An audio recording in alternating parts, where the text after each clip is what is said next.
Hello friends, my name is Dr. Prashant Hunugund, consultant urologist, People Tree Hospital, Gurugundepalla, Yeshwantpur.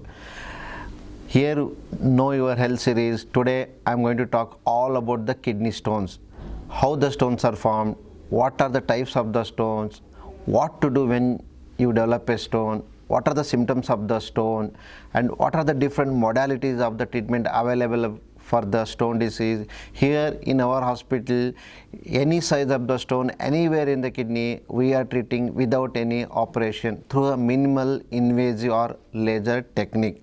So we are starting a series about the kidney stones management. Today in this episode, I am going to talk about how the stones are formed and what are the different types of the stone. And in the subsequent series, I am going to talk about how we evaluate the stone, how we diagnose the stone, and what are the different latest advanced technologies are available for the treatment of the stone. So friends, here the kidney stones are the most common urological conditions we say in day-to-day our OPD practice.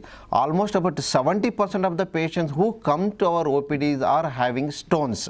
So this is such a prevalent condition, and once the patient develops the stone, there is the 10% recurrent chance of the stone development in next 6 months or 1 year. It is such a prevalent conditions. Okay, how we form the stones? See, basically there are two reasons why the stones are developed. That is, we divide as an intrinsic factors and the extrinsic factors.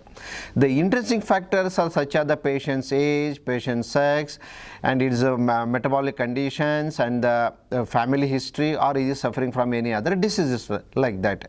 And the extrinsic factors are the patient's fluid intake, his work environment, lifestyle conditions, and any other anatomical abnormality is going to have, or the place of residence like in a stone endemic area. These factors count the formation of the stone. So the basic types of the stones are calcium stones. In that, calcium oxalates are very prevalent, and the uric acid stones, cystine stones, and sometimes we call it as the struvoid stone. These are the triple phosphate stones: calcium, magnesium, ammonium phosphate stones. These are mainly the infectious stones. Okay, the major reason for the stone formation, we call it as the supersaturation of the urine.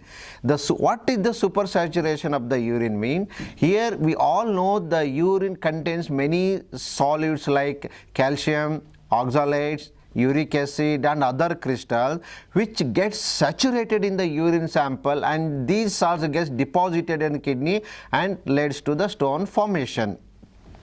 So apart from the supersaturation of these solids, the many other metabolic conditions leads to the stone formation, like hypercalcemia, that is high level of calcium in the blood, hypercalciuria, that increased excretion of the calcium in the urine, and increased excretion of the other solids like uric acid, oxalates like hypercalciuria, hyperoxaluria. These all conditions leads to the stone formation. The patient's age is the most commonly those patients in the age group of between 20 and 40 years, they develop the stones, and more common in male sex than the females. The fluid intake is a very, very important contribution for the development of the stone.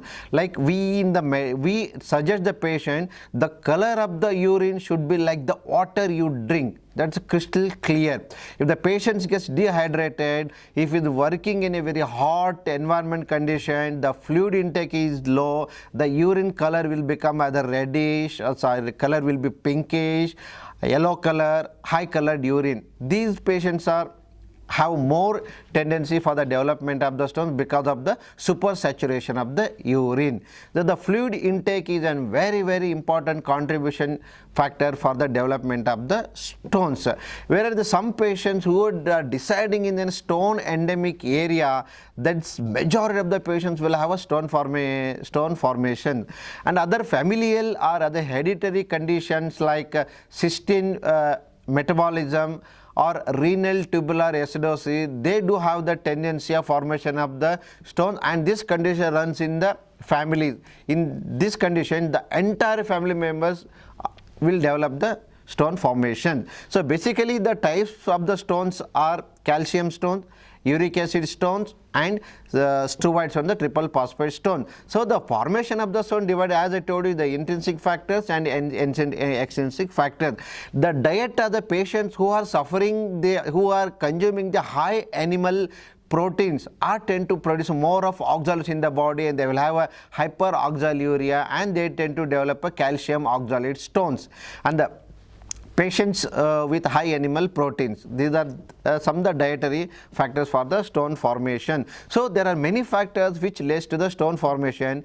Once the patient develops the stones, or the patient is having a stones in both the kidneys, or the patient is having the recurrent stone formation, we need to evaluate him. That we call it as the metabolic evaluation of the stone patient. We'll in this test, we do series of tests including the blood test, urine test, the scanning, x-rays.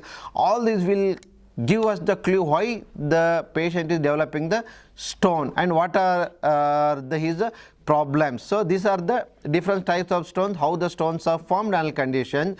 So in the next episode, I am going to talk to you about how the patient present to us in like symptoms of the stone, how do we evaluate the stone, how do we diagnose and advise the different modalities of the treatment for the patient. So friends, please do subscribe, like it, and share it with your family and friends, and wait for the next episode. Stay safe, stay healthy. See you soon. Thank you.